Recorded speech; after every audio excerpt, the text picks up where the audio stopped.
The Devil's Tree is one of the most haunted locations in Florida, USA. Despite relatively recent origins, the tale of this cursed tree only grows more and more famous. There are occurrences of paranormal activity commonly reported in the area it's located. However, unlike most urban legends, which are mostly myth, but there's a little bit of truth in all myth, the Devil's Tree has a very dark and disturbing history behind it. And to this day, parents tell their children not to go anywhere near it. The true story behind the Devil's Tree began on January 8, 1971, with a cop named Gerard John Schaefer. Police officers may normally be devoted to serving and protecting the public, but not this cop. Gerard was a psycho killer with a badge. Well, he was actually an ex-cop at this point, but he still had his old police badge though. And underneath his facade, Gerard was a sadistic and creepy serial killer with an alleged kill count of around 30 people. One night, while driving, Gerard came upon two pretty teenage girls hitchhiking through town. Seeing an opportunity to enact his twisted desires, he pulled over his car and showed them his badge, then told them to get in the vehicle. The girls were tricked into thinking that he was a real cop and obliged him. The serial killer then brought them to what would later be known as the Devil's Tree. And Gerard documented the whole incident in a notebook, saying, "Doing doubles is far more difficult than doing singles, but on the other hand, it also puts one in a position to have twice as much fun. There can be some lively discussions about which of the victims will get killed first. When you have a pair of teenage bimbalinas bound hand and foot and ready for a session with the skinning knife, neither one of the little devils wants to be the one to go first. And they don't mind telling you quickly why their best friend should be the one to die."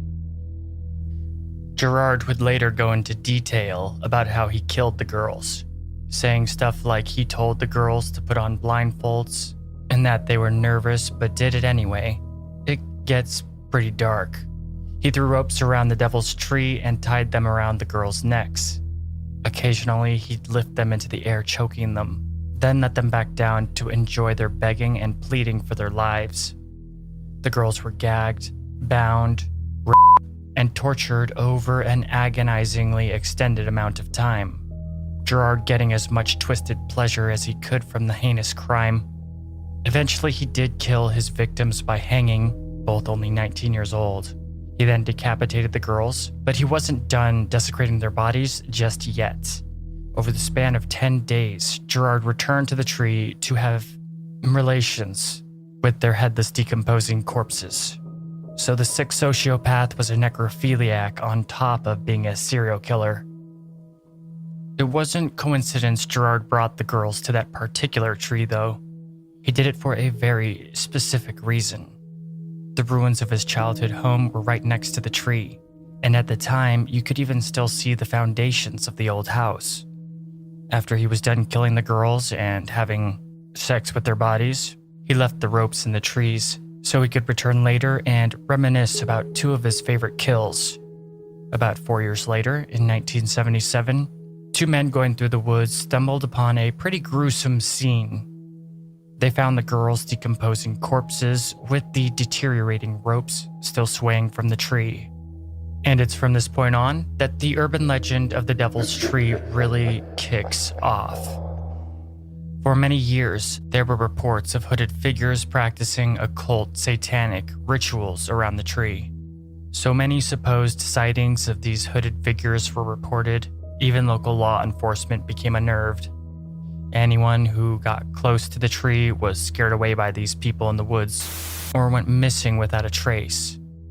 These accounts are even more frightening because there is objective proof of them from legitimately documented cases.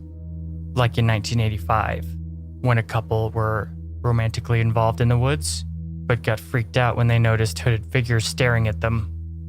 They ran out of the woods half naked and terrified, but they did survive.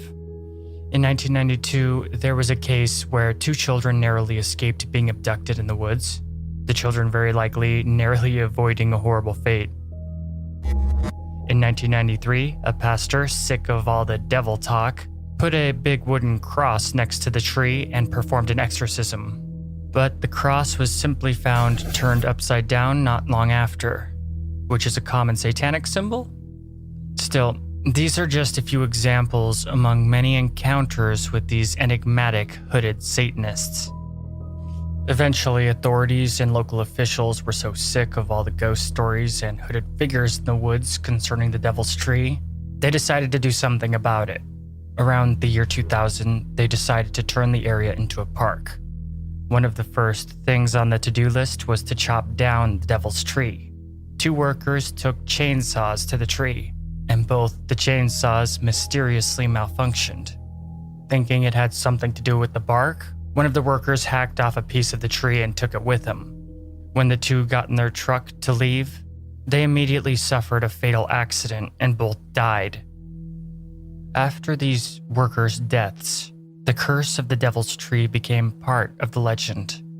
Anyone who's in possession of a piece of the tree is jinxed, and with this belief, people started taking pieces of the Devil's Tree to curse others, like leaving a piece in someone's car or house to give them misfortune. In 2004, a woman took a piece to curse a friend and almost died in a car accident while leaving, just like the workers. So it's a common saying that if you take a piece of the Devil's Tree, whatever you do, don't drive around in your car with it. Paranormal activity around the tree is reported often, even till this day. Horrifying screams can be heard coming from within the park's restrooms when no one's inside them, and the doors open and slam shut randomly from unseen hands. Cold spots can be felt throughout the area. Frightening EVPs have been recorded in abundance, as well as many phantom figures seen in pictures taken around the tree. The apparitions of the 2 murdered girls hanging from the Devil's Tree with ropes around their necks are the most commonly reported ghost sightings. But shadow people and other otherworldly visages have been reported too. The Devil's Tree is unique because it's such a recent and modern tale, which also has a lot of real-world history behind it.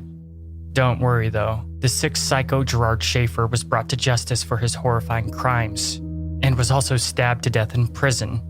However, it doesn't look like the legend of the tree will die out anytime soon.